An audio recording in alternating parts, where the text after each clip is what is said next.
Wow, বাসায় আজকে কি বানানো হচ্ছে দেখি, সবাই কমেন্ট করে জানান। বলতে পারবেন? দেখি বলতে পারেন কিনা।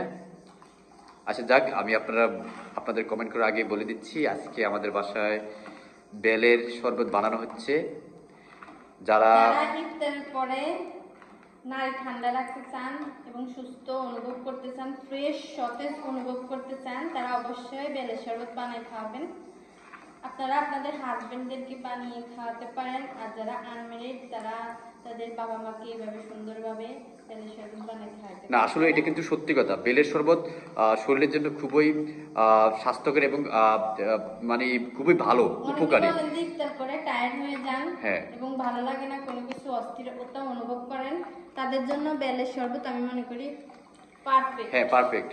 কারণ এটা শরীরের জন্য খুবই উপকারী। খুবই উপকার, এবং শরীরটা দেখবেন আপনি খেলে বুঝতে পারবেন আপনার কত যে মানে পুরা দিনের যে কষ্ট, যে ক্লান্তি, এটা দূর করে একদম দিবে। নিমিষেই আপনার দূর হয়ে যাবে। হ্যাঁ, হ্যাঁ। খুবই ভালো লাগবে। তো এটা কিন্তু সবাই কিন্তু আবার সবার জায়গায় সবাই কিন্তু এটা ম্যানেজ করতে পারে না, কারণ এটা সবার হ্যাঁ, কাছে এটা থাকে না। বাজারে গেলে পাওয়া যায়। পাওয়া যায়, কিন্তু আবার সবাই তো এবং দামও বেশি না, হ্যাঁ। হাতের নাগালের মধ্যেই।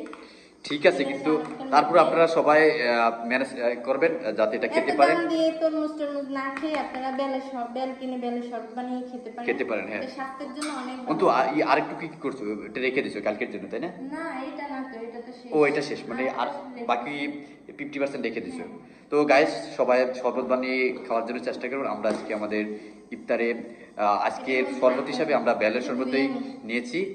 সো গাইস, সবাই ভালো থাকবেন। আসসালামু আলাইকুম।